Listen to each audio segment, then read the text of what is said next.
किताबुल ईमान बाब नंबर 26 हदीस नंबर 36 अल जिहादी मिनल ईमान जिहाद ईमान का हिस्सा है।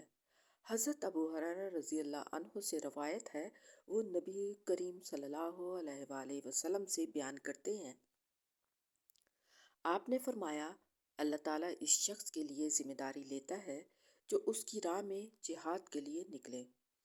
उसे घर से सिर्फ उस बात ने निकाला कि वो मुझ यानी अल्लाह पर ईमान रखता है और मेरे रसूलों की तस्दीक करता है, तो मैं उसे उस सवाब या माल गनीमत के साथ वापस करूँगा जो उसने जिहाद में पाया, या उसे शहीद बनाकर जन्नत में दाखिल करूँगा।